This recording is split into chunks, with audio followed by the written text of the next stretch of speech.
Isang mapagpalang araw po sa ating lahat. Ngayon ay November 23, 2025, araw ng linggo. Basahin po natin ang ating mabuting balita ayon kay San Lucas chapter 23 verse 35 hanggang 43. Papuri sa iyo, Panginoon.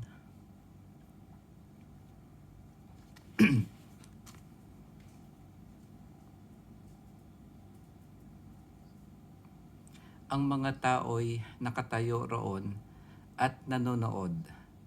Nililibak naman siya ng mga pinuno ng bayan. Anila, iniligtas niya ang iba. Iligtas naman niya ngayon ang kanyang sarili kung siya nga ang Mesiyas, ang hinirang ng Diyos. Nilibak din siya ng mga kawal, nilapitan at inalok ng maasim na alak. Sinabi nila, kung ikaw ang hari ng mga Hudyo, iligtas mo ang iyong sarili. At nakasulat sa ulunan niya sa wikang Griego, Latin at Hebreo, ito ang hari ng mga Hudyo. Tinuya siya ng isa sa mga salaring nakabitin at ang sabi, hindi ba ikaw ang Mesiyas? Iligtas mo ang iyong sarili, pati na kami. Ngunit pinagsabihan siya ng kanyang kasama, hindi ka ba natatakot sa Diyos? Ikaw may pinarurusahang tulad niya. Matuwid lamang na tayo'y parusahan ng ganito dahil sa ating mga ginawa. Ngunit ang taong ito'y walang ginawang masama. At sinabi niya, Jesus, alalahanin mo ako kapag naghahari ka na. Sumagot si Jesus, sinasabi ko sa iyo, ngayon di isasama kita sa paraiso. Ito ang mabuting balita ng ating Panginoon.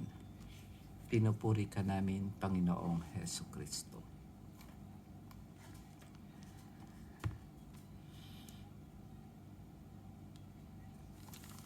Maganda po ang ating mabuting balita ngayon na nabasa.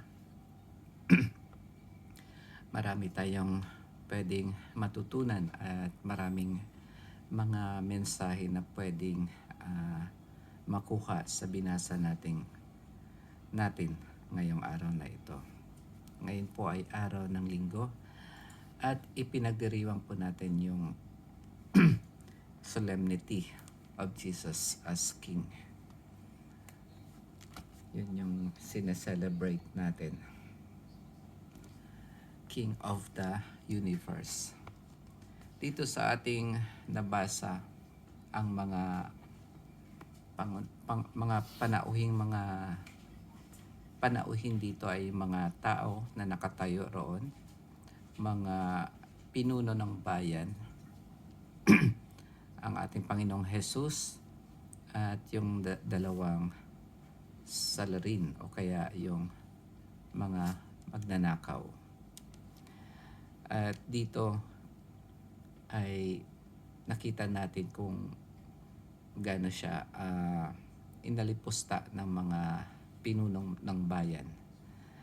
At nakalagay doon sa ulunan niya yung sinasabing, this is the King of the Jews, sa 3 language. Kaya naiintindihan ng lahat ng tao na sa Greek, Latin, tsaka Hebrew. This is the King of the Jew. At dito naman, sinabi ng isang magnanakaw, hindi ba ikaw ang Mesiyas? iligtas mo ang iyong sarili, pati na kami. So, kasi ang Mesiyas ay, ibig sabihin ay tagapagligtas. At gusto nung itong isang magnanakaw ay iligtas ni Jesus ang kanyang sarili, pati din sila. Ang iniisip nitong isang magnanakaw, masamang magnanakaw, ay yung kaligtasan nila na hindi mo na sila mamatay doon sa krus. Ganon din si Jesus. Yung pangalawa namang magnanakaw ay pinagsabihan yung isang kasama niya. Hindi ka ba natatakot sa Diyos? Ikaw may pinarurusahang tulad niya. Matuwid lamang na tayo parusahan ng ganito dahil sa ating mga ginawa. Ngunit ang taong ito'y walang ginawang masama. So parang nakikita natin dito na itong isang magnanakaw na ito ay isang mabuting magnanakaw. Pero kailan ba siya naging mabuti? Mula ba nung iakyat sa krus o itong mga huling oras niya, yung malapit na siyang mamatay? Kasi dito na mababasa natin sa Mark chapter 15 verse 32, sinasabi dito sa 32 na makita lang nating bumaba sa krus ang Mesiyas na iyan na hari ng Israel, maniniwala tayo sa kanya. Yan yung sabi ng mga tao. Inalipusta din siya ng mga nakapakong kasama niya. So ang ibig sabihin, inalipusta din siya nitong dalawang magnanakaw na nakapako sa krus kasama niya. Pero ang kaibahan lang dito sa isang magnanakaw ay nagkaroon siya ng pagsisisi o kaya ina-acknowledge niya na ang Panginoon ay siya yung Mesiyas. Kasi sinasabi niya rito na ang ating Panginoong Jesus ay walang kasalanan, walang ginawang masama. At sinasabi niya rin dito, sinabi niya na kay Jesus, alalahanin mo ako kapag naghahari ka na. Ibig sabihin ay hindi niya hiniling sa Panginoon na iligtas siya doon sa pagkakapako sa krus, sa kamatayan. Naniniwala siya na ang Panginoong Jesus ay mabuti at walang nagawang masama. Pangalawa, naniniwala siya na sa muling pagkabuhay. At pangatlo ay naniniwala siya na mayroong kaharian ang ating Diyos, ang ating Panginoong Hesukristo. Kaya sinasabi niya rito, alalahanin mo ako kapag naghahari ka na. So ito yung magandang request kapag sa mga huling hininga natin na Jesus, remember me, o kaya Jesus, take me with you in heaven or in paradise. Itong ang sinasabi dito na sabi ni Jesus, sinasabi ko sa iyo, ngayon day masasama kita sa paraiso.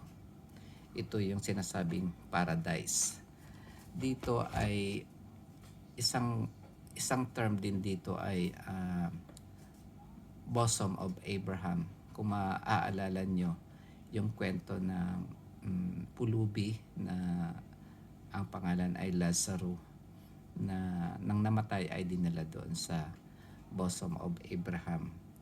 Itong place na to, ito yung place kung saan naninirahan ang ating Panginoon bago pa siya ipinanganak bago siya magkatawang tao.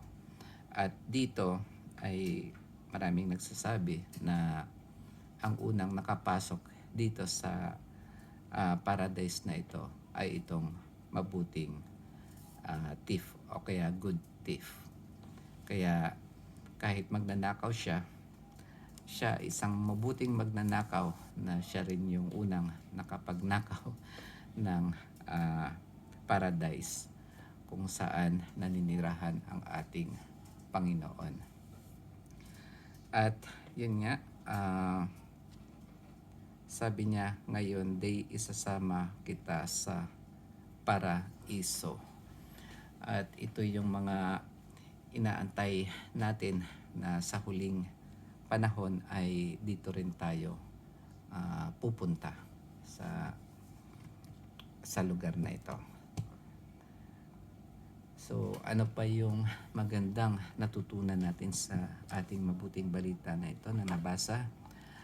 Ang pinaka-mensahe ng ating Panginoon sa tingin ko ay magandang itanong natin sa sarili sa mga oras na ito kung sino ba ang hari ng ating buhay, at kung gusto natin na makasama dun sa kaharian ng ating hari ay i-recognize natin siya ng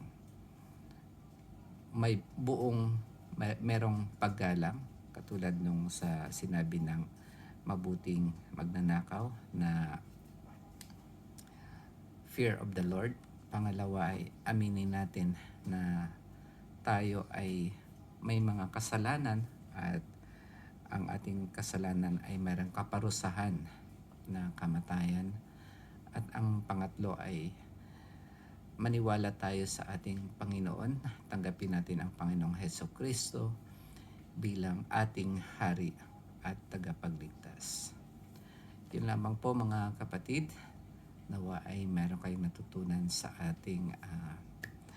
aking binahagi tungkol sa mabuting balita. At magkita-kita po tayo bukas ulit. Amen.